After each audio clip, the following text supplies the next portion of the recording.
Positive emotions. The work says we do not know positive emotions.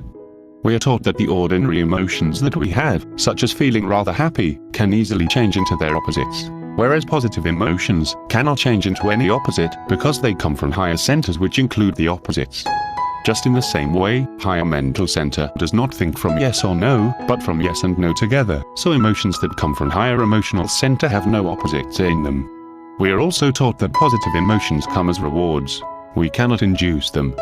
But if we have worked at non-identifying against negative emotions, and so on, and also try to remember ourselves at rather critical moments when everything is going wrong, then we may have, sooner or later, a flash of this reward called a positive emotion, which is utterly unlike any of the ordinary emotions that we experience in life.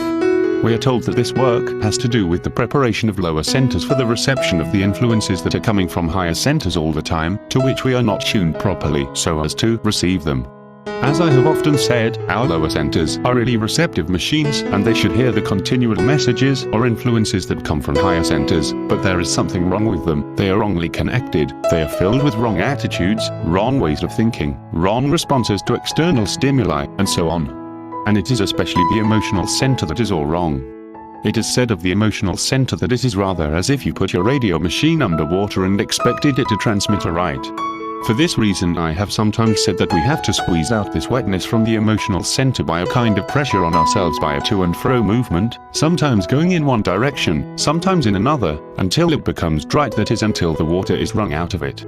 What is this water? To continue the analogy, this water is being identified with your negative states all day long. Take complaining, for example. I prepare something carefully and someone else lights the fire with what I have carefully prepared. I become furious. Do you not see that I am caught? Do you not see that the state of my emotional center is based really on violence? Because we understand from the teaching of this work that negative emotions simply led down to violence. For that reason the work says that man will never have peace on this earth as long as he is based on violence, no matter what external modifications in the circumstances of his life are invented.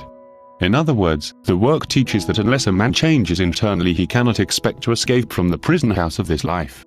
In short, he cannot come under fewer laws, but must remain under from 48 to 96 orders of laws, and if he is very negative you may be sure he is under 96 orders of laws. So we must understand that although we have great possibilities afforded us, we have not got the technical apparatus to realize them, and the work indicates the general direction in which a man or woman must go in order to get this disordered state rightly connected up so that these possibilities can be realized. This is one way of thinking about the work, and it is extremely useful to use this way of thinking what the work is about when you consider such sayings of the work as man is asleep, man cannot do, and in consequence everything happens in the only way it can happen. People say, why does not everyone wake up so that we can have a new world? Now can you all see the answer? Do you find it easy to stop being identified with the tasks of daily life? Do you find it easy to stop self-justifying? Do you find it easy to stop internal considering, in fact, to flee from it? Do you find it easy to externally consider, to put yourself in the position of other people with their difficulties? No, of course, you do not, so what is the good of saying, why does not everyone wake up? If you find it so difficult to apply the technique of the work to yourself, so it is necessary to connect yourself with something that will always remind you what this work is about, and if you reflect with the inner spirit of your thought upon the meaning of the work and give it time and space in the mental life, and also try to practice it both in your internal life and your external life and your relation to other people, you may get, quite in a haphazard way, a flash of positive emotion, and then you will know that the work is true, and then indeed you will have a point in the work which nothing can move. As G once said, I want a man to reach a stage of understanding this work so that he can be bent, twisted and turned, and yet he will always point in the same direction. I will add only one thing. You must not let this work grow cold in you. The alchemical teaching of the work said you must not be more than natars absent, otherwise the work gets cold. Only now can we work, and if you say, I'm going to work tomorrow, you will not be able to do it, but unfortunately we have so many misleading eyes that are always saying things to us, such as, you are so tired, and the trouble is that we believe in these I and so fall asleep again even from the tiny level of awakening that we have reached.